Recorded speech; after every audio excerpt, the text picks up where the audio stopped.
I will try to share my screen. Thank you so much, Allison. I definitely got my time constraints and everything from you, so I will keep to time, move really quickly through what I wanted to present, and then have some time for dialogue before I have to run off to a public health meeting that I've got to do a little homework for. Can everybody see my screen? Is that okay? Okay, thank you. And hi, Jeff. I just want to give everybody kind of a brief snapshot of where we are. Obviously, it's a very atypical year. We are open as of August 27th, but I don't in any way want to characterize the fact that we're open as that we are accomplished. We did what we were supposed to do to get our schools up and running. But as most of you know, we are still operating in an extraordinarily challenging environment. It has been marvelous to see the work of our teachers and our principals and everybody else in our organization kind of come together around getting us open. But we all know, I think, as staff and a community, that we are still dealing with a very imperfect model in terms of how we're delivering education, and that different families and different students in different places up and down the K-12 continuum are experiencing the impact of this pandemic on their education in very, very different ways. I will note that that this is a very dynamic situation. We think it's going to be even more, I was going to use the word shifty, but that's probably not the right word. It is going to shift a lot again. As recent as July 2nd, we, like everybody else in the county, was moving forward to open with some sort of modified hybrid in-person instruction. And then, as most of you know, the surge in case rates, hospitalization rates, test positivity rates in the county in the first 2 weeks of July really forced us and everybody else to do a big U-turn in our thinking to get to where we are now. Most of you know that we are trying to offer two models this year. A flexible model, which we had intended to open in person with smaller cohorts of students, and then a standalone remote model, a completely virtual model that would and will stay that way this year, all year, irrespective of what happens in the public health situation. Our thinking behind that was that if there comes a point this year where some segment of our students can come back to in-person instruction, we all know that it is not going to be a zero risk environment, that there may be a vaccine, the case rate numbers may drop to a level that allows us to open. But for some of our families who are caring for elders, who are medically fragile themselves, have underlying conditions, we wanted to eliminate a year's worth of anxiety by providing that option. That has created some significant complexities and challenges in terms of trying to do both, the way it has pushed and pulled staffing, et cetera. But we are open. No doubt you've heard about some of the curriculum controversy that we dealt with in the remote program. Our board approved a new curriculum Tuesday night, which we hope to have up and running within the next 5 to 10 days. We are in AUSD longing for the typical stress of a regular school year. I share this slide only to show how our bandwidth has been stretched. We are trying to do distance learning as well as we can. At the same time, we are having to prepare for a potential return to in-person instruction, and we are trying to maintain a year-long remote school program for 1,000 of our families and do that well as well. So to say that we've had some bandwidth challenges is a bit of an understatement. The classroom is still the center of our work. People have asked, well, what are we going to do in this environment? We're going to try to do what we're supposed to do really well, or as well as we can, in an adaptive way while we kind of grind through the pandemic. The classroom is always going to be central to my thinking in terms of education and what should be prioritized. And I did want to include this because we got our results on the parcel tax last March, and a week later we were closed. So we haven't really even had an opportunity to appropriately thank the community. So as I make stops like this, I just want to extend our thanks. It's a very complicated way to have a parcel tax that supports in-class instruction and then be dealing with what we're dealing with. But I do want to thank the community for what I think is a long-term step in a very good direction in Alameda. People are always generally concerned about when we're going to be able to reopen. I just share this very briefly. Most of you know that the state announced a couple weeks ago a new way of tracking the COVID-19's impact on counties' abilities to reopen. Right now, Alameda County is still in that top category of widespread. If we move into the next rung down, that substantial category, and stay there for 14 days, that's when county-wide public health and the County Office of Education will start having a serious discussion about reopening generally. I include the green arrow just to show you that we are as a county nudging closer. As of the end of last week, the daily case rate was at 7.8 and our test positivity rate was under where it needs to be. But if one of the two is still in the rung above, we stay there. So just to kind of give you a context on a macro level of what we're dealing with. Another thing to make folks aware of is there are some interim options that we now have an opportunity to explore. The first one is that we can start to think about bringing small groups of students back for specialized targeted supports and instruction. The language in this guidance clearly asks us to prioritize students with special needs. And right now we are prioritizing our schools that have, our students, I should say, that have moderate to severe disabilities. Students who require, need, and deserve services that are nearly or almost totally impossible to deliver in virtual space. Physical therapy, fine-tuning of fine motor skills, things of that nature that really require hands-on support. There is some distance between us and getting there. Discussions with our labor unions, discussions with other folks at public health, but that is an area of priority and concentration right now, is trying to get small groups of our most severely disabled students back for services as soon as possible.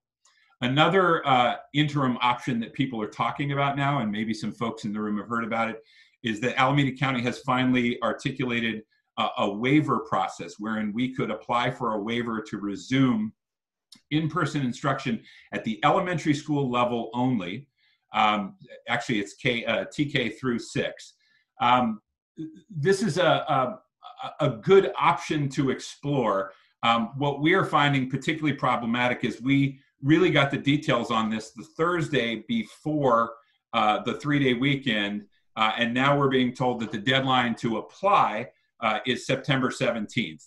My view, and the view of almost every other superintendent in the county, is that it seems arbitrary to have a deadline to apply for this waiver, that we should have the flexibility to apply for the waiver when we believe we can reopen in person safely, and whether that's September 17th or October 17th or November 17th, we shouldn't be held to what really feels like an arbitrary deadline. So I am very conflicted about how we will approach this, because I think the amount of community process that's going to be involved and some of the criteria that the county is laying down for this waiver process right now, frankly, are a bit out of reach for us if that 9/17 deadline holds.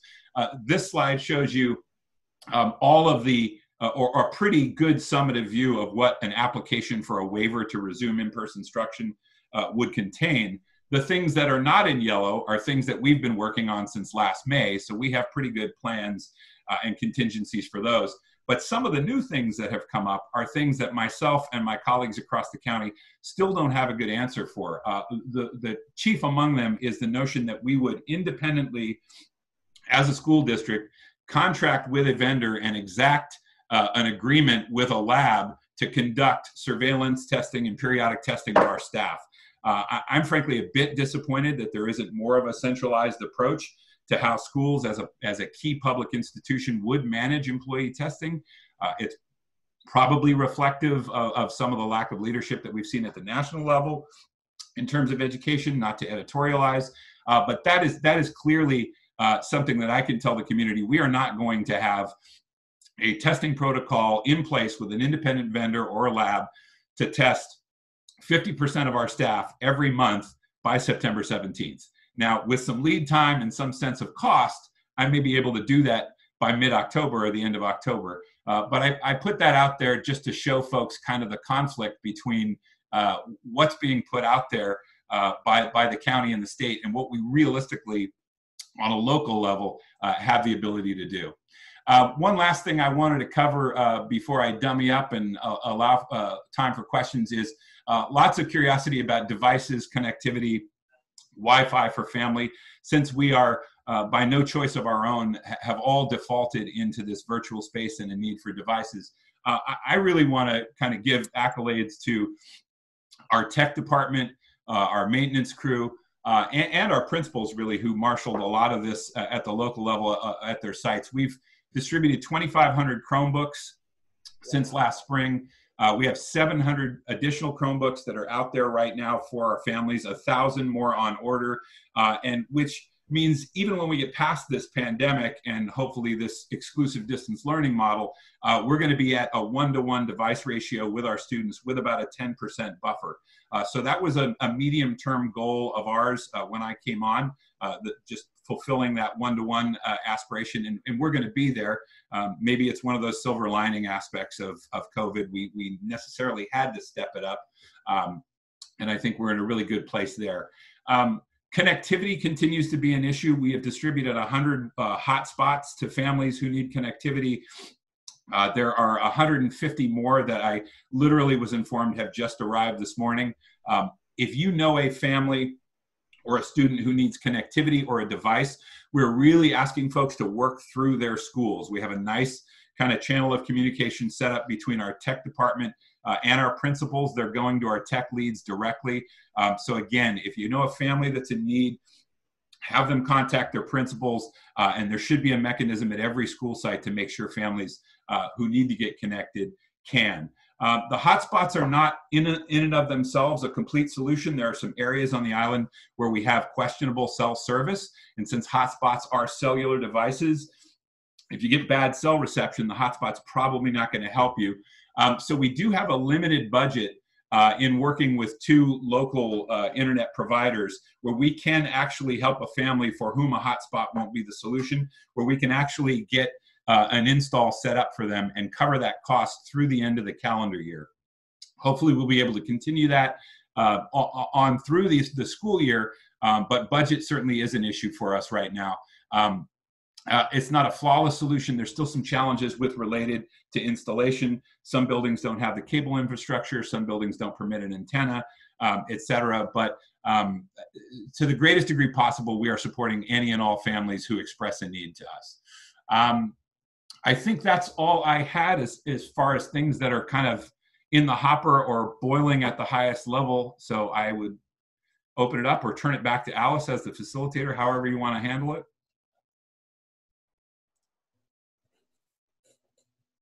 I think, Jeff, can you do the moderating because I'm echoing, right?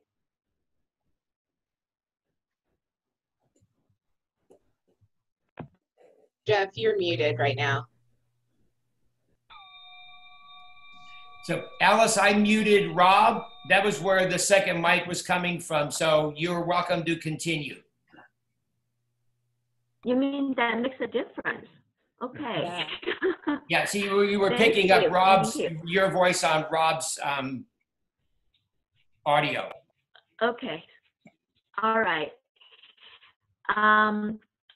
So any questions for our superintendent? That was a really great update and brief us what's going on, what are the challenges you're handling at this time. Thank you. Thank you. Any questions?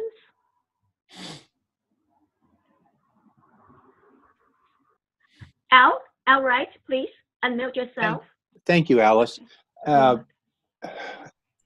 Kiwanis and Rotary are working on another potential project where we are going to be funding having a contingency fund for meals for the local homeless shelter when that is needed.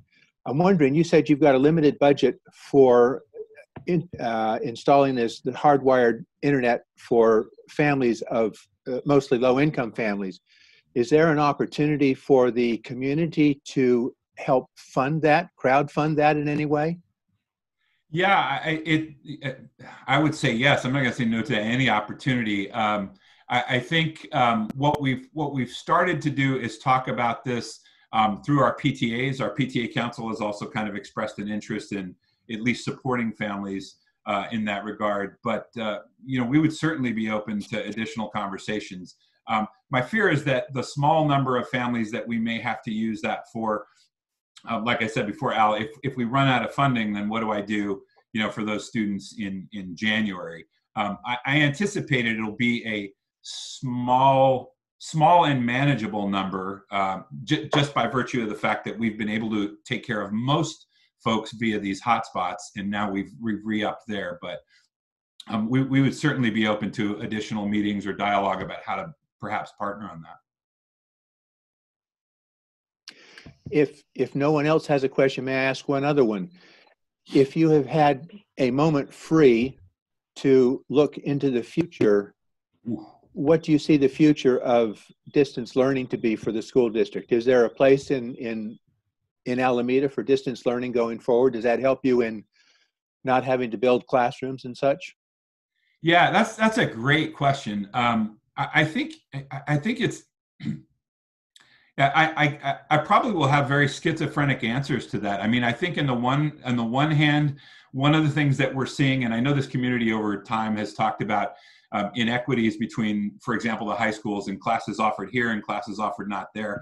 So I think we see some really strong, clear paths to solutions to some of that. Ultimately, that there are classes in the upper grades that we think we could offer in virtual space that could be accessed by kids at, whether they're going to AUSD or Encinal or Alameda High or Island, that they would be kind of open classes. So I do think that is one benefit. On the negative side, I just, watching my own young children go through this, and I've started my family late, I just think there are some deep, deep flaws, particularly with young kids. That's why my interest would be to get those kids back the soonest. I mean, when you're talking about standards between kinder and third grade, we're talking about teaching routines, socializations, how to cooperate, how to think together. Those are still challenges for high school kids. As a former high school principal, I can assure you that those challenges remain there. But I think some of the basic functions that we need to establish in the early grades are just things that I'm just going to say are extremely challenging. I'm getting 2 to 3 emails a night from parents, particularly of kids in the younger grade, who just are struggling to keep their students engaged. And these are not people who are just coming at me with criticism. They're saying, look, your teacher's trying, everybody's reaching out, it's just not working for my child. So I'm very skeptical about the future of distance learning in the younger grades, but optimistic about some of the problems it may help us solve in the long term in the upper grades, particularly in high school. Okay. Thank Sarah, you have questions. Yeah, hi everyone. This is actually Vicki Sedlak from AEF, but I didn't get my own link, so I borrowed Sarah Olaiz's. Okay. Hi, Vicky. That's why I look very different than I did earlier when introducing myself as Sarah. But I just wanted to say, Al, particularly to your question, that the Alameda Education Foundation has been working with the tech department at AUSD, as well as the city, and also Common Networks on addressing some of the technology access issues. As Superintendent Scuderi said, some of them are infrastructure issues. It may take some help from the city to get around. And funding issues as well. We have a joint program with Alameda Municipal Power called Power for Learning, where donors can add a small amount of money to their monthly power bill, and all of that goes towards technology education. So right now, the school district is providing what needs to be needed, but as long-term plans happen, I think we'll be able to help support that, perhaps by helping to provide some funding support for lower income families after the initial funding through this calendar year is over, and hopefully generating a sustainable source of funding for that.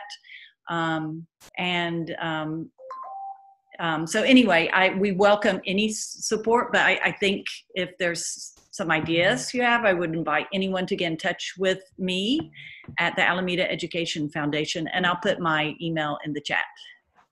Great, thanks. Thank you. Any other questions, Jeff? Yeah, so staff challenges, both challenges that have been resolved and challenges that are still out there for staff.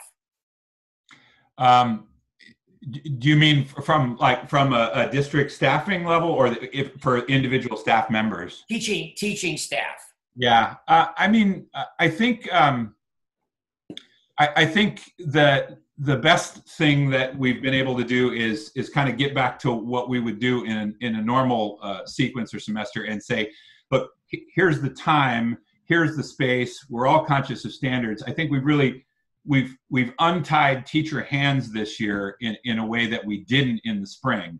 And part of the issue in the spring, and I think there was both positive reception and criticism for it, was we said we're not going to go out and say keep going, keep pushing, require assignments, because we knew that this, there were families who were losing their jobs and in housing transition, and to try to kind of penalize kids with hard deadlines.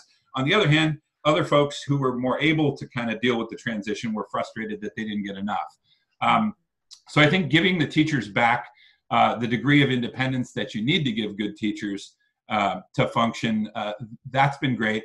I think teachers will still reach out to us and express difficulty in engaging young students in particular through platforms like this. And again, older students too. We're going back and forth at the policy level. Do you require kids to have their cameras on? What if kids have issues going on at home or are hesitant about sharing or inviting school staff into those personal spaces for a variety of reasons? Those are new challenges for teachers. I think like any profession, you guys were joking, Jeff, about your aversion to technology. We've got a pretty big split in how comfortable teachers feel navigating spaces like this. And I can tell you, I'm fairly current in terms of technology, but when I put my old 8th and 10th grade teacher hat on, imagining trying to kind of manage the types of personalities, 30 at a time that you have to in a classroom, that's just, it's an ongoing challenge. I think assessing kids is something teachers have also reached out about as being difficult. How do I give an objective assessment or a test, knowing that my kid's sitting there with their iPhone with the camera off answering the test? So we've had to think differently about assessment. I think a lot of our teachers, rightfully so, are defaulting into kind of more, what collegiate professors would call oral exams or project-based assessments, types of assessments that I think are better anyway. I don't want to sell short the challenge, man. If we had 3 people on here, they could probably come up with a pretty exhaustive list. It's hard out there right now. It's hard out there right now. Absolutely. Thank you. Yeah. Sarah, I noticed you typed something in the chat. Just in case, can you just share with us what you wrote? Is she here? No, that was Vicky. I think Vicky. That was Vicky? Vicky. Oh, Yeah. Vicky, do you want? Oh, she already said it, actually. It's about the Power Up for Learning and Community Support for Technology. You can email her. Okay. Any other questions? Okay. Any help to AEF is help to us. Oh. They're critical partners. Oh. All right. Brandy. Yes.